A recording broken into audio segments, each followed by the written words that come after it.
Mike, I was reading some interesting things from another author, and they talked about how we as human beings make thousands and thousands of decisions every day. And those decisions are what place we want to eat at, what kind of lunch or supper we want to have. A lot of automatic kinds of decisions that are so ingrained in us. And that oftentimes it helps us to sort of forget the decisions that we're making until we come to really big life-changing decisions that we have to make. And oftentimes we think that this decision will take us on two different paths, and what if and what not. And that the author was indicating that oftentimes we need really to sit down and help have individuals help us sort of look at things a little bit different when it comes to those big decisions. Right. Ask a third party because they look at it from the outside and not with all that. And some of those decisions can have far-reaching consequences. Yes, it can. There's a decision that my people made in 1852 to move to this area, and that's why I still am here. And we're constantly faced with who I should get married, or should I get a divorce? Should I change jobs? Should I have children? And oftentimes we have to rely on somebody that can sort of meld some things a little bit easier.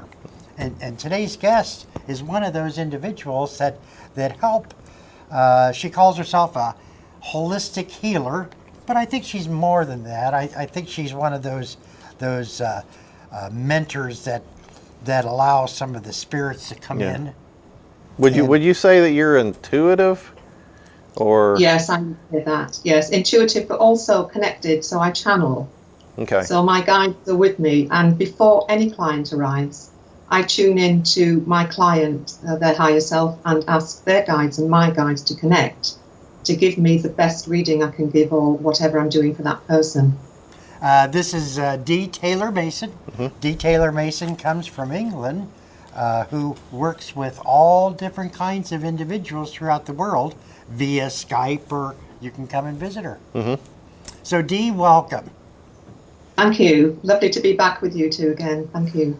Just share a few bits of information about yourself. Right. Well, I started out as a healer, trained as a healer. And within that 2-year training, I started to connect to spirit and channel, and a little bit of mediumship work. And from there, I went on and trained to be a shiatsu therapist, which is a lovely therapy. I don't do that anymore because I then went on to train with the mind. The mind was the thing that really interested me. So I trained in NLP, Neuro-Linguist Language Programming, and also something called TFT, which is thought field therapy, and that's tapping on the meridian lines. And within that, I also do hypnosis. So when anybody comes to see me, they will have all of these different modules that I can apply to them if necessary.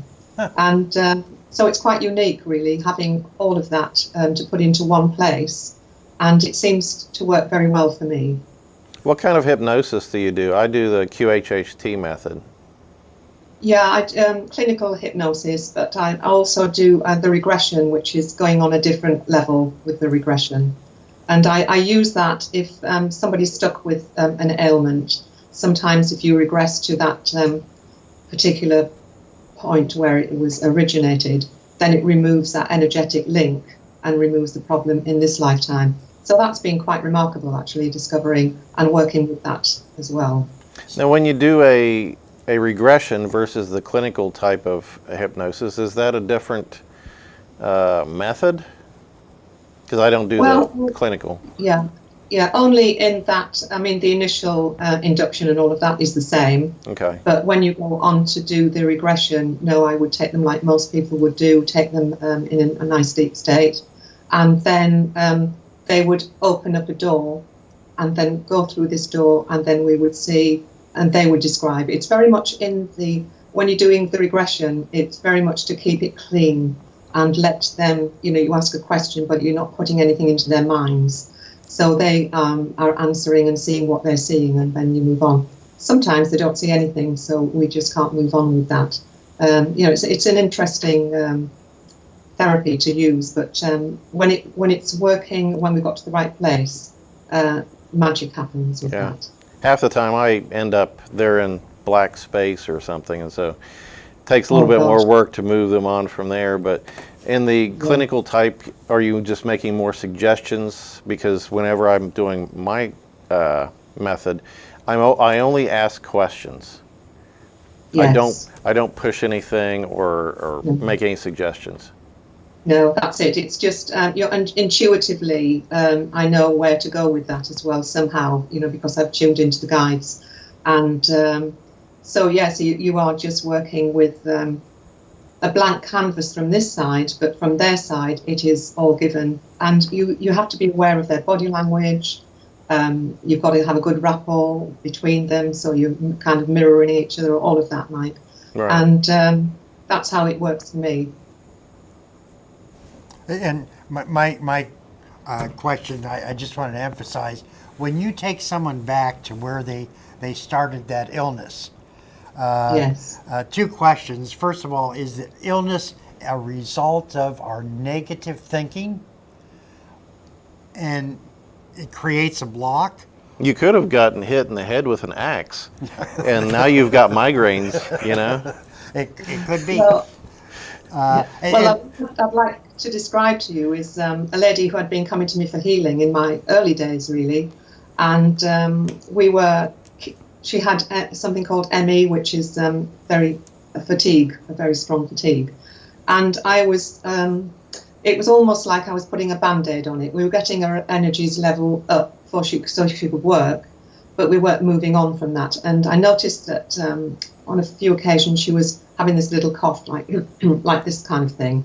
And I'd just been trained in my regression and suggested that we try that. I mean, obviously, over the period of time, we'd become friends. And we went back to 3 lives. And of course, you're going back to where the subconscious wants to take you to the point of origin. And within those 3 lives, one she was hung, one she was strangled, Wow. and the other one, somebody slit her throat. So that's what happened in those 3 lines.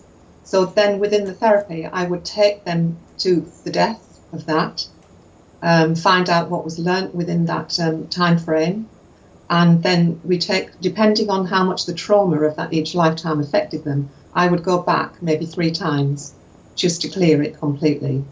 And anyway, must have done it because when we came out of that, and that was my first one, she was completely cleared of that. Still had the ME, that had nothing to do with that cough, but the cough went. Good. And I know that you channel with some of your mentors and guides, spiritual mentors and guides. Do you also work with the individuals? Higher self or guides? Guides. Yes, I do. Before I have a client come through, and I've done this in recent years, is to actually tune into their higher self and also mine and the guides that can help. And I've called in, I realised I trained with Dr. Richard Bandler for NLP, and while I was in the training, I realised he was channeling without even being aware of it. We all do it anyway. So when I got home, I got on my computer and I used to write it those days. And I was just typing out, right, who is this guide? And the guide came straight through and said, if you need me for anything, just call on me, da, da, da, da. So it was very interesting. So I did that every time as well. So I could get the best that I can give my client. But sometimes if I'm giving a reading, for instance, I don't use mediumship very often, but if a client asks for it, I will then go into that state. So I would say then I'm in touch more or less with their higher selves and that connection. I see. So, it's interesting. Some channelers go into a deep trance in which the higher aspects take over, and so the person's ego is just sort of quieted down. they don't remember, like Edgar Casey. Yeah. He did not remember. And then there are other channelers that are called trans channelers. There's trance, Yeah. and then there's trans. Trans. And those individuals can filter, can hear exactly what the mentors are saying, Yes. but are still awake or... So what are you? Are you a trans Yeah. or a trance? I'm not the trans medium channel is somebody who goes really into a deep trance. I don't do that. I'm a trans channel who can understand what's being said to them. And even with my channeling, I can hear what's being said, as well as being pushed to the back a little bit, but I still hear. In fact, I've had guides come in who've actually accessed my being to see out of my eyes. And that was quite interesting because I was still there listening and being aware that they could see through walls. That was quite incredible, quite remarkable. So it just took it to another level. How do you know that you're not just hearing your inner dialogue and it's someone else telling you these things? Like this morning, I thought my dog Ulrich, the previous one who left me in June, kind of told me that he's going to take care of Oliver, my current guy, and keep him healthy because he saw how traumatic it was for when he left. Yes, yes. Well, that's interesting, Mike, because you probably wouldn't have put that thought in your head anyway, really. So that's come from something else. You just kind of know. But in the first days, especially when I used to channel Jesus at one point, and there was no getting away from that. The energy was just so overwhelming. I had tears rolling down my face until I understood you could just ask them to step back. So there is no way that could have been me. I just fully got that then. And also, it's the terminology, it's the words that they used. It's not my terminology. There is something very different about it. And you just know, and the energy around you, it just changes. So you're connecting to that spiritual energy. And you can imagine if you were going to connect with Jesus at that level, it would be a very high energy. And that's also part of the teaching, I think, just to let me understand what is going on and being aware of that. So, yes, I understand there would be doubt from people, but it's one of those things, when you experience it, you know. So when you channeled Jesus, what two things maybe did you, revelations, I don't know if that's a great word to use, but what did you learn from that? What was that, the surprising thing that you learned out of that? Well, I used to meet up with two lady friends of mine, and they would hold energy for me to actually do the channeling. And they would come, they lived away from me, and they would come through once a month. And one of them in particular was very connected to Jesus. She was, that would be her mentor, if you like. So it was no surprise when Jesus came through. But it was general things, really, just about the love that we were holding and being sent to us, and how they respected us for how difficult it has been for us at times with some personal information. And so we didn't do anything biblical or anything like that. And in fact, in those days, we didn't really ask many questions. So if we'd had a good questioner there, it would have obviously taken that to a different level. Okay. But it was enough for us in those days. About your life and not his life, I guess, is what you're saying. Yeah, that's true. That's Okay. true. And that's what he was about, wasn't he? Yeah. When you do get into channeling, I'm of the personal belief that the colors we wear sort of accentuate and help vibrate certain kinds of chakras.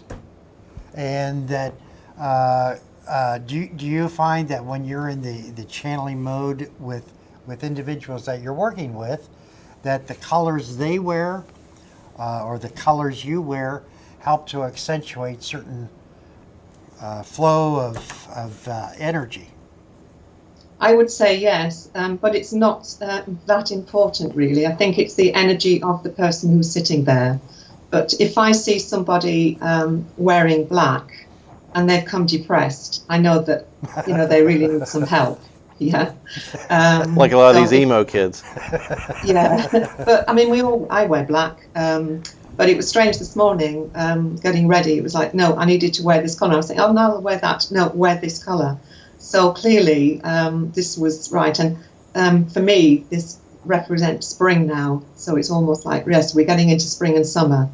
But yes, colour is very important. And in 2008, I channeled in a new energy called the light of vibration energy, the love energy. And I understand from that channeling that it was brought in, sent to me via Jesus. And it was an energy that he used when he was on the planet. And it's all the colours of the rainbows encased in a pearly white essence. And that pearly white essence is source, that represented source. So that was amazing, really, because you're connecting to all the colours then, aren't you, with that energy? Sure. Yes. So I do healing with that energy, which is encompassing that. One of the things that I found is that green tends to symbolize healthiness, healing, growing. That's why the Army wears it? Yes. Now that you mentioned it, yes. But the Air Force, United States Air Force uses blue. Right. So. I was Army and you were Air Force. Yeah. But 50 shades of green there. But if somebody's wearing red, of course, usually they're a little bit angry, aren't they? Yeah. Seeing red. Or they're passionate, or they have vitality. That's why on many signs on food, you will see red or you'll see yellow. Well, that's why makes restaurants paint their walls red, because you eat more. Yes, and more quickly, because they want you out of the seats too. Right. But color is extremely important in our auras also. Do you see auras with the individuals in your mind? Right. No, I see around you two at the moment. I see your auras, but in just an energetic form, not in colour. So that's what I see. And if I have usually known that person in a past life, for instance, their faces usually fade out. Huh. Okay. And it's just reminding me that, that we've just showing me that we've had a connection somewhere along the line. Yes. Yeah, I can't remember names, and that my excuse is that I know you on a different level than your labels. Yeah. Yes. Yeah. I can tell you somebody's life story, and I can tell you where they're from and all this stuff. I can't tell you what their name is. Well, Bill, I don't have any problem with names. Yeah. Yeah, your name's on the screen there, so yeah. But I got to find out. What color do you see Mike and I? Well, I'm just seeing it's like a goldy colour around you, because you're sitting obviously in front of a green screen, and the viewers will be seeing black. But I'm seeing actually more green now on your right-hand side and kind of a gold colour on your left. And Mike now, when I'm focusing on Mike, there's the gold on because I'm opposite way, on your right also. And there is a lot of green, and it's not the green of the screen behind you, but it's definitely a deeper green. It's almost like 50 shades of green we've got going on here. Uh-oh. Yeah. but do colors, I know that when you do study colors, they have specific titles for those colors. In your experience, have you found that interpreting colors really depends upon our own what we think? My interpretation of green versus your interpretation of green. Right. Yes, I mean heart center things moving forward, but I would be tuning into them as well, because any once you know what the color represents, you can use that. But it would be more intuitive as to it's interesting now because I actually use that more than I realised. Thank you for that question, Patrick, because I innately use these things without thinking too much about them. So I can usually tune in and see what needs to be worked on. But the heart center is definitely the green one for me. The yellow obviously being the stomach, and it's almost, I see that as being some things you can't stomach. It's almost like if you get that grip in your stomach. But I tend to get them to work with the heart and the stomach. So if you were deciding about something, how does it feel here? And how does it connect there? And if you have a disconnect with that, then obviously you need to work out what that disconnect is. Does someone's favorite color mean anything? Well, yes, because if you think of your favorite color, then you're going to vibrate to that color. Yes. Or, if for whatever reason, and it could be a memory, it could be anything that's in their subconscious that's actually brought something back. And although, we could bring black back here again and think, oh, that's depressing, but actually, no, it isn't. That could have been an evening where they've been out dancing or something like that. So it has an association with something on the physical. Huh. One of the things that I found fascinating is the fact that if I could see through your eyes or your eyes, Dee, would the color blue be the same? Yeah. And it was interesting. I was talking with another individual, and they said that if I could take my eyes and be able to see through your eyes, the colors would probably be brighter. And physically, and not through your eyes, as far as your mental filters. Right. Just physically. Yeah. Yes. Good question. And I bring up the colors because there's people that are colorblind. Yeah. So that's a variation, and I would imagine there's other variations, and not everybody's that calibrated. Just like your TV monitor, they're not all. They don't represent the colors the same. That's true. And one of the things that I found is that because colors are hitting us, most of us that have sight, we sort of make that a secondary thing. Like for instance, when we're making decisions on which place to eat, either hamburgers or fish and chips.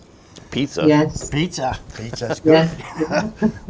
Sometimes those colors help us. And I would imagine that when you're sitting down with an individual, etc., you're being hit both spiritually and physically with how the auras are pressing you. So I find that interesting that you're able to sort of interpret. Yes. Yeah, it is fascinating. A client I had last week came with a problem, and I needed to get to the root cause of that. And I was working out all the different aspects, the whole thing. And it didn't take me long because I've set the intention before my client arrives. I've set the intention that I'm going to be able to help that individual.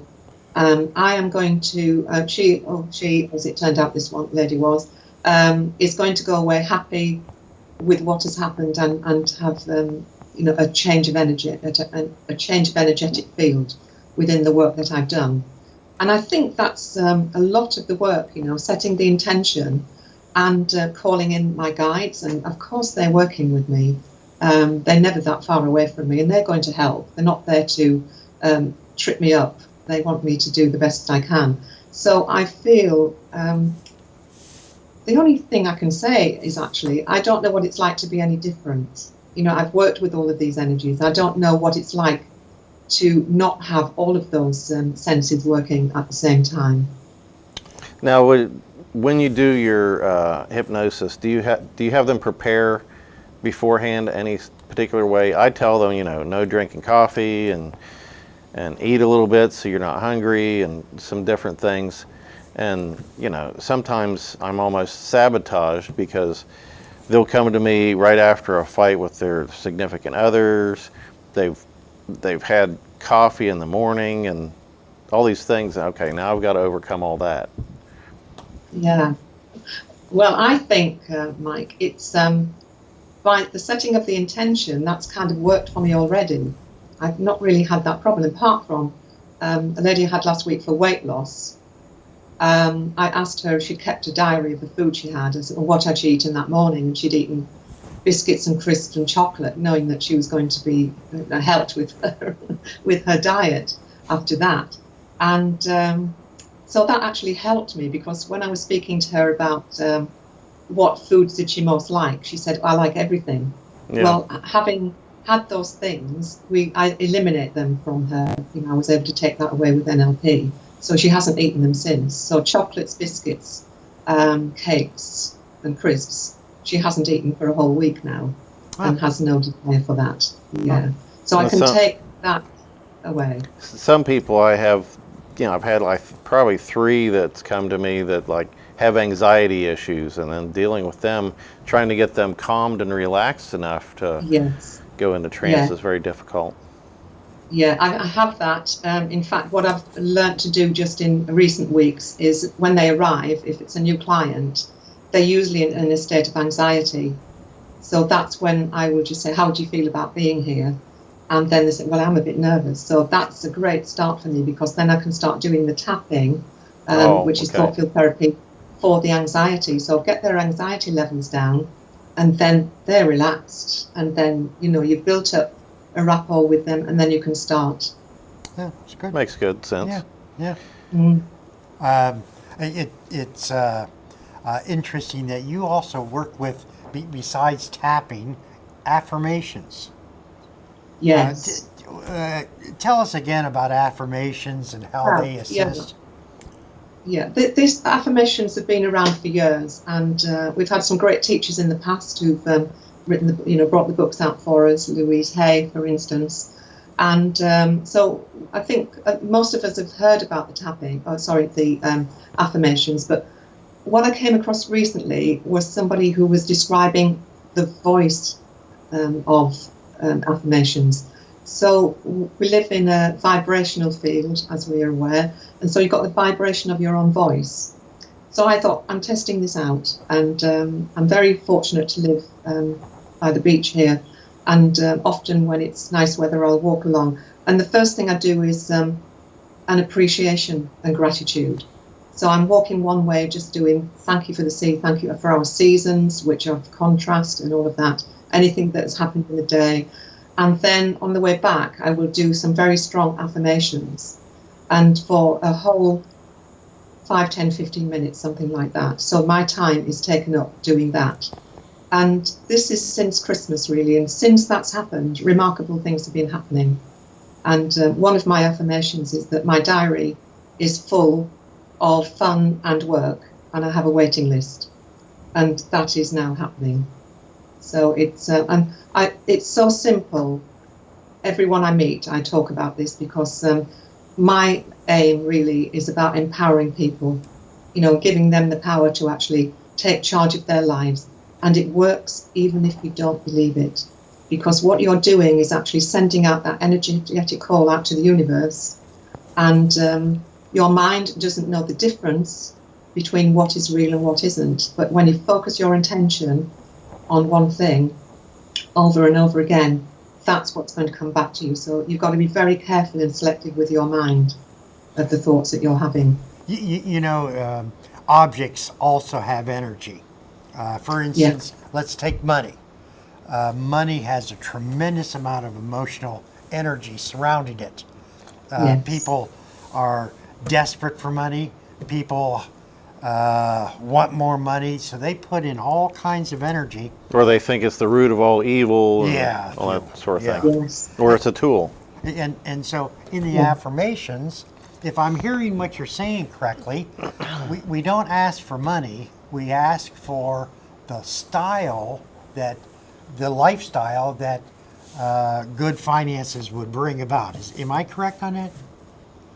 Well, yes, except I've taken it to a different level, really. I am dynamically financially prosperous. I'm sorry. I am dynamically and financially prosperous. Oh, okay. You're very much so. Yes. Rather than, so you've got I want more money. Everything. And then you've got the finance there, but it's on every level. And while you're changing your energetic field over money, then you're attracting that in. But also what I'm finding those that are around you are affected by that as well. And another one I love is I have so much money I can share. So, you know, it's about that. It's people do have blocks on money, and that's some of the things that I actually touch on with my clients. You know, they've had all of that feedback from when they were children. In the same way as diet, you know, they've had this food, you've got to eat everything on the plate, you know, what about the starving children? All of that going on. So that's in your subconscious. But if you can just get over that and do these affirmations without even putting any energy into it, just over and over again, it's coming true. And what about relationships? Many individuals are looking for their soulmate, or they've Yes. lost their soulmate. They're lonely. So what kind of affirmation would you help those individuals with? Well, I would be in the affirmative of thank you for my wonderful affirmation. And I love that we fit together like two pieces of a jigsaw, you know, and add whatever you want in there after that. You know, that you get on so well, that you plan things together, that you're being spoilt or whatever you want to put in there with that relationship. And again, if you've had blocks in the past where maybe relationships haven't worked very well, and then just going into these affirmations, you're ready then. The fact that you're actually saying them means you're ready without any of the blocks coming in. And then, of course, when the relationship comes in, you've then got to work on yourself, because you've got another being with other issues maybe, so you're working with each other on that, but ready to do. So you're looking for the perfect one, and the perfect one might be the perfect one to give you a challenge, you know, so you just have to be aware of that. It's an interesting one. Yeah, there's some relationships that are meant to be lessons for us. I've had Yes. a couple of those that were somewhat traumatic or whatever, and taught me a great deal. It's nothing I would have volunteered for, but Yes. I gained a lot of knowledge from it. And then, you know, currently it's very smooth. But Yeah. can you, you know, do an affirmation or an intention with a current one that's not going well? Because now you're dealing with two energies, and you can't really force that person, not necessarily force, but influence that person to be different. Because I know a lot of people get into relationships where they think maybe they'll fix them, they'll change them, you know, they've been this way, but with my influence, it'll be all better. Yeah, that's one of the worst things you can do, isn't it? It's all right, I can fix that, I'll change that. You can't do that. Right. And I think with the affirmation of the person that fits together like two pieces of jigsaw, they're going to have an attraction. It's like two people drawn together then. And but you know, with relationships are a challenge. There's no getting away from that, because you've got two different people from different perspectives coming together, and there's that initial, maybe this love feeling, but actually there is other things, and you've just got to work through them and give each other time and space, in my opinion. And one thing I tell people is keep your eyes open and look and listen to what the person says and does. Because at the beginning of a relationship, we fill in everything that we don't know about the person with all the good things that we want to have in them. Yes, yeah, that's true, isn't it? It's rose-coloured glasses. Right. Yeah, and hoping, and part of that is thinking they're going to be able to change that person. You know, I heard once where a marriage should be 40 or 50-50, or if one individual gives 60, the other is supposed to give 40.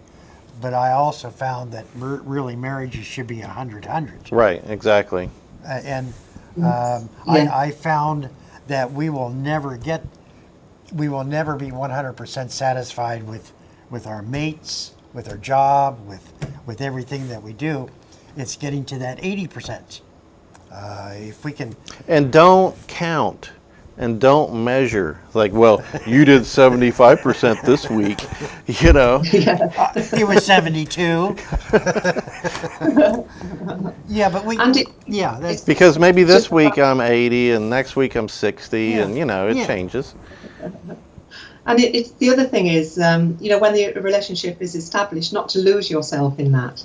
You have to keep yourself and who you are and who that person was attracted to as well. So you keep Right. yourself in that, and then you can be who you were, and vice versa for both parties. Yeah, I had one that, you know, I'm a car guy, so I like to work on cars and everything. And then after we got married, then it's like, why do you spend so much time in the garage? I'm like, you knew this. This is who I am. That's why I have these nice things, because I work a lot on them. And the answer should have been yes, dear. No, I'm not giving up myself. That's the whole point. That you're absolutely right. You don't want to change the person. You want them comfortable in being themselves and appreciate them for that. Exactly. And you, of course, at that time were in your man cave, where men should be left alone to do their thing. Yeah, and that's the two different ways that men and women think. Women process things differently. They need to talk and just go over and over and over and over it verbally, where a guy will just go off and just think. Quietness and stillness and processing and all that. And sometimes where people get into trouble is when the lady would like to say, let's talk about it. It's like, don't feel like it right now, just leave me alone. I got to think about this. Well, you bring up a good point, Mike. Just out of curiosity, Dee, when you're working with both men and women, does your style have to change? Your style of counseling?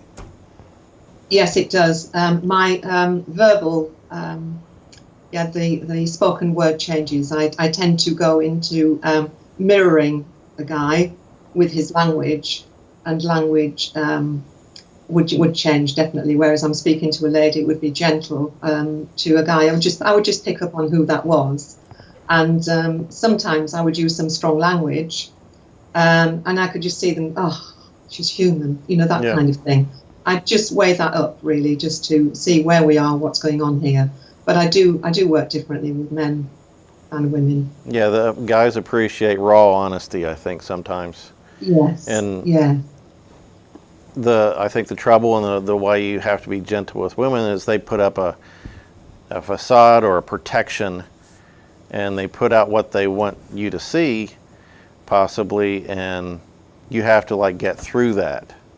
Yes. To the honesty. Yeah, that's right. And of course, for me, they just don't expect it. I don't look as though I would say anything like that. So it's a big shock on a double level. And the thing, where we talk about men and women, and the thing I hate about when you talk about genders is it seems to automatically go to which one's better. And it's like, no, it's not better, it's just different. Yes. There's just different ways to get to the same place, and neither one is better or wrong or right. Yeah. You're all heading for the same place. Right. Mm-hmm. The spiritual mentors that you channel, are they male, female? What's Or genderless. or genderless? But Yeah, genderless. They are both male and female energies that I feel from them. And it's very interesting because when they come through, my voice just changes and it goes gentle. And it's not quite a whisper, but it's quiet. And they are a collective. So if whoever wants to come through on that particular issue will come through and say something pertinent. And so it's interesting just to try and pick up who is what. I don't give them a name. I heard that they don't particularly want to be addressed as with a name. It's almost like we're an energy, we are different, da da da da. And I know at some point this morning they were saying to me, we will give you a name because people will want that eventually. But for the moment, they haven't got a name, and I'm just Okay. picking up their energy field, their signature coming through. Now, why would they? Because I know several other people, and they deal with. Sometimes people will channel a single, but I know several that deal with collectives. You know, like Magenta. Yes. Why are they a group? Do they have different perspectives of the same soul, or why is it a collective like that? The collective, right, let me just tune into that. Yes. The collective are a group of souls who are like ourselves. We have our soul group. So they have this collective soul group who have had experiences in many different aspects of living in their way and their time frame. And therefore, when they get together, it's almost as a group of people I'm seeing getting together and a melding of minds. So when they actually approach a channel, or you like myself, whoever has the message for me that time would be an aspect of that. But in the early days, when people were maybe asking questions, they would actually just leave me, just go. And I think, well, where are you? And they would bring somebody else in. Now they will say, oh, we'll just get the answer for that, and then bring somebody else in. So my understanding, it is as we have our collective soul group, they have their own collective soul group. And any interesting things that they've been discussing with you? Ascension time, channeling, Messages. Well, I did ask a question yesterday, which is about the ascension. And my question to them was, what is the time frame for ascension? And they didn't really want to ask about ascension, but they've answered about the fifth dimension. It's almost as if that was, this was the most important thing, I'll put it that way. They wanted to talk about that. So I'll read this to you, it was given me yesterday. As you enter the fifth dimension, on an individual level, you will resonate with the energetic levels in that time frame. This could be any time now for the following 2 years. As more enter, the momentum builds up, energy levels into the third dimension, enabling more to access this energetic stage. Some will stay behind for a while to assist with the energetic upgrade. Fear to be removed. Only love can be the link to this dimension. There are many who are not awake fully, who will still access the fifth dimension, beings of love, light, and light love, written and coded in their DNA. Darker elements will not penetrate 5D, as the resonance of energy will not meld together. Take out the fear, all is well and on track. Trust and have faith. You understand this on a level of deeper knowing. So that came through yesterday. I thought that was quite interesting. Yeah, that is. That is. Now, when you talked about moving up or moving to the new earth or ascending, etc., does that mean you have to die on this plane? No, definitely not. In fact, a lot of people are feeling the changes of the fifth dimension right now. And from my experience of it, I've had a couple of days where it's like I'm 20 again, and I've got this wonderful energy of anticipation and expectation, like you're just starting out without any of the stuff that you've had through life. And it's just wonderful. It is wonderful. Your energy seems to soar. You can get anything done.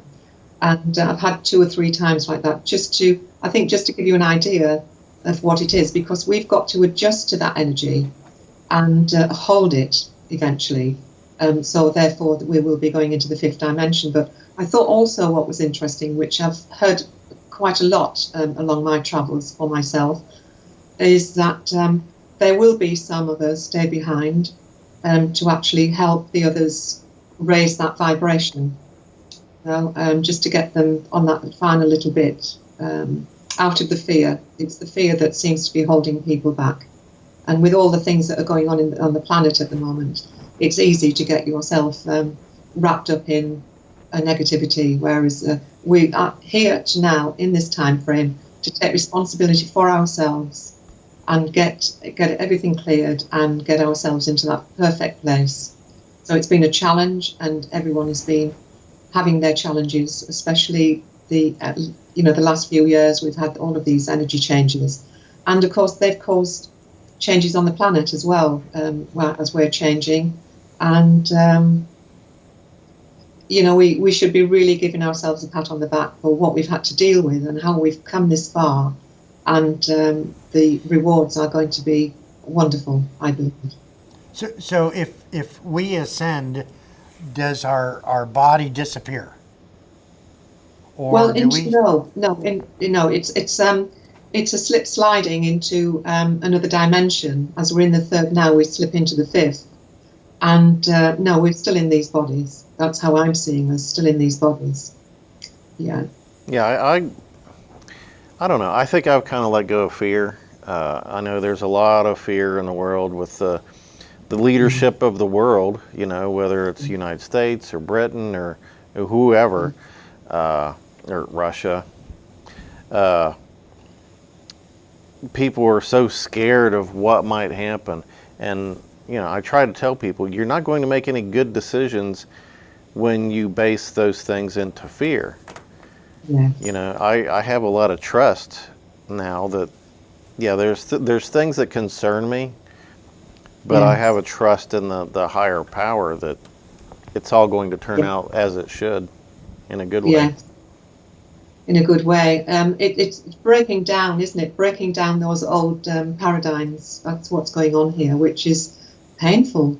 It is painful for a lot of people. And, we've had Brexit here, as you have had your elections going on there. And we're in a different era now, aren't we? We don't know how things are going to work. And I think all we can do is maintain ourselves into our understanding and belief, and it's difficult not to go into fear now and again. That's what we used to. That's what we used to do. So it is the people who are just waking up, really, just to get them into understanding that all is well. It is all well. It seems dire, and there are atrocities going on, but actually we need to maintain ourselves in a good place. And one thing that I do, and I have kind of unplugged, I cut off satellite cable and all that sort of thing, but I watch the news from like a different perspective. I don't let them tell me what to think. Yes. I hear them say things, and I contrast that from my perspective. And I don't trust what they say. I trust what I feel about it. Yes, that's really good, Mike. Yeah, it is good to do that. And you can actually smile inwardly, can't you, when you see some of the things, because you're just realizing it's just a game, just another trial of getting people into fear. Right, and I just gotta shake my head when I see these people reacting to these messages and the control that's put out by mainstream media. Like, can't you see through this? This is what they're trying to do, or trying to sell you, and it's frustrating sometimes. It does get frustrating, doesn't it, with the average person that you're meeting who. Right. I think for England, when we did Brexit, it was just totally so unexpected that the ordinary people who were maybe sitting in the pub having a drink and a chat, that they were really getting down to business as to what they really wanted, and nobody really expected that. I personally believe that we have a lot of guilt in the past or fear in the future, and we tend to gravitate towards one or the other, in our mental daydreaming, if we want to call it that. And it really comes down to, doesn't it, Dee, Mike? We either have the choice of reacting to something or acting something we want to do. Yes. And the more we daydream about what we want to do rather than what happened, that's an affirmation where we are choosing, as you're talking about, doing something. And I've kind of pledged to be more like my dogs and live in the moment. You eat out of a bowl sometimes, but I use silverware. But they live in the moment. They're happy with what they have in front of them. Yeah, I think that's very And they're not important. they don't remember yesterday, and they're not worried about the future. They are just Yeah, happy with now. yeah, All they need is love. That's all they need. They react to that perfectly, don't they? Right. Feed them, give them a pat, and love them. Yeah. yeah. Just like love them. we said in the very beginning, we are constantly faced with a lot of different choices. And Yes. when we come into those life-changing choices, I would venture to say, Dee, that you are helping individuals not react, but Yes. look at the positives on each side and then make that decision. Yes. Yes, that's true. And trust themselves as well, and also listen to your intuition. When you're not in the fear state, that is, because it's hard to listen to your intuition when you're in fear. So Very it's true. if you're doing say the gratitude, and you're feeling really terrible, you can't go into gratitude, can you? But if you can fake it till you make it, as I say, it's That's almost true. like You're just right. keep saying that and have nothing to be grateful for. Just think, thank goodness for this breath. I've got this next breath. And before you know where you are, you're changing your mindset. But very difficult when you're in that really depressed state. Yeah, I know a lot about history, and my mother lived through World War II in Germany, and I contrast what I have versus what they went through during the war, and it's like Yeah. I got it all, you know. Yeah. No, we're so blessed, aren't we? And Right. actually, even to decided to come here at this time and witness what's going on here. I mean, it's in the great scheme of things, in the quantum, this is just like 2 seconds of the universe, and we've gone through all the things that we've gone through in this lifetime. But to have chosen to come here at this time, wow, what a ride it's been. So as far as the affirmations, do you need to do that every day or every week, or Yeah, I would say I do them every day, and the point of it really is when we each individually sort out what we want within our wherever we want. Then, I mean, for instance, the affirmation of having so much I can share. Just think if we all did that, and then we could all share and look after each other. That's the whole thing, isn't it? If we can get that into the collective, I mean, individually we just start doing it for ourselves, and then we start to make that on a big plan. Because you get people like Lynn McTaggart, who connects people on a meditation scale hugely, and they are having huge effects on the planet. Getting people together to do things. So it starts with an individual, and then it just works on. So we are limitless beings. Now, I've heard people say that you have to be careful how you word these affirmation wishes or whatever, because if they come from a place of want, that is a place of negative or need. I wish I had more money, which behind that is lack. Yeah. And so yeah. you shouldn't you'd be say it wishing that forever. way. Yeah. It's in the I am grateful for my relationship. I am happy. I'm da da da da. It's got to be in that. And it's interesting because I was reading. There's something in the Bible. I am that I am. And if you put I am, comma, fill in the gaps in between. I am affluent, and then finish it with that I am. It's from the Bible. It's interesting how you can make these things work into today's situation. But yeah, it's definitely got to be in the affirmative for now. I am, and that feels strange when maybe you haven't got $2 to rub together, but I am healthy. And the other thing I'm coming across as well now, looking at that, is giving some of your wealth away as well, like a tithing or giving something back, whether it's in finance or whether it's actually giving help to somebody. But getting back to those really simple, basic things, and we'll be a lot happier, I think. Yeah, so many people put an emphasis on money gifts, and it's like I give more of my time to other people than than finances. Yeah. Well, I think you said it very well walking down the beach, and you were very appreciative of what you have. And I think Yes. most individuals look around them and compare ourselves with other individuals and say, I wish I had that. Yeah, they've got their own problems. Yeah. You know, Yeah. I don't wish I had that $1 million mansion because I don't want to pay the taxes on that. That's showing a little bit of lack there, Mike. I would rather cut back and live more simple, but Yeah. you know, not real simple, but not That you not enjoy- extravagant, That you enjoy who you are. right? And like you have there, living in a state of gratitude is very useful. Yeah. Very much so. Dee, we only have a few more minutes. How about some words of wisdom that you would like to share to our listening audience? Right, I just wrote something here. Let's She have has a little big look. tablet of.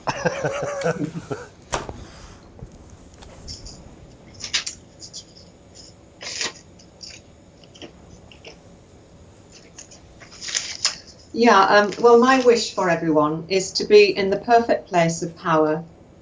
From this place of power, this place of love, lifts the energy field to help others. Peace for this beautiful planet, for all to care and share. Very nice. Very nice.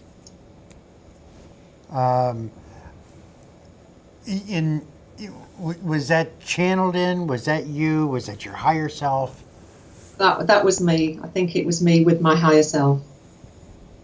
And so when you do these channels, do they come throughout the day, or do you Spontaneously, just or boom. do you have a certain time period in the morning or afternoon where the energy sort of allows you to channel? I think when I'm prompted, I meet a friend on a Tuesday, and we meet up and have a good chat like this, and maybe have a bit of lunch, and then I'll just say, oh, I'll just see if anybody's there. And of course they always are, but I don't feel that energy until I actually start to do the channeling. And my friend feels it, and she sometimes says it's really, really very powerful. So it's good that actually that I'm not having that energy effect, which means it's not affecting my energy field. It's just become, because I've been doing this a lot of years now, it's just become second nature. So it could be there any time that I choose to actually tune in. Ah, very good. And, Yeah, I could see some people would get a little unnerved. What? They never leave me? You mean they're watching everything I do, even like in the bathroom and stuff? And Yeah, but they're not seeing you in the physical, Mike. They're not seeing you in the physical then. They're just seeing you as energy. yeah, Yeah, and I would imagine empaths like yourself, when you get into a crowded group, I venture to say you get hit with all different kinds of. the energy vampires or Yeah. the Yeah. whatever. Yeah, it is a problem. I went shopping this morning, and I obviously didn't choose my time right and came back. I just had to rest again. You know, you're just taking on all those energies. So a walk this afternoon at the beach with affirmations and gratitude would be a good idea. I found with empaths, those that really absorb, sometimes you got to push your own energy out to sort of clear the way too. And I found that tends to work with myself and other individuals, because Mike is very true when he says there are energy vampires out there. Mm-hmm. Oh, yes, yeah. And they're not aware of it. It's Right. just they're Some just aren't, doing it. right? Yeah. So it's but yeah, it can be quite difficult for an empath, especially at these times, because people are in that place of fear at the moment. So you're picking that up. So I choose my times carefully. Yeah, That is true. somebody told me I had the Saint Michael as my protector, so I borrow his sword every once in a while and carry it with me. So For is that protection. why all of a sudden I get this pain in my arm? But Dee, Patrick, he wouldn't attack you today because you're wearing Archangel Michael blue, aren't you? So that's right. uh, just people can get in touch with you on your webpage. And if you notice the Dee Taylor-Mason, so if you take out the space, Dee Taylor-Mason, put a .com at the end, that's your website. that's And me. Yes. I do believe that if individuals would like to talk with you, Skyping and asking for assistance, you would be willing. I'm not sure what the charges are or anything of that nature, but I think it would be well worth individuals to sit down with you at least once and allow you to do some of the work that you do. Because you're highly respected in many parts of the world, and I really appreciate the work that you do. And Thank you time very you give much. us. Yes. So Dee, in that regards, thank you very much. We want to have you come back, so make Thank you. room for us, Yes. because I know you're very busy. But Someday she'll just get too good for us, I guess. yeah, I know.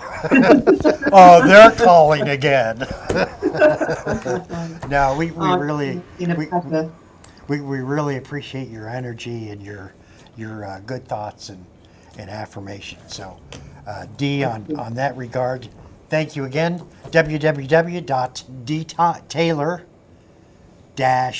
www.dtaylor-mason.com. That's it. Thank you. Dee, have a good day. Thank you, and you too.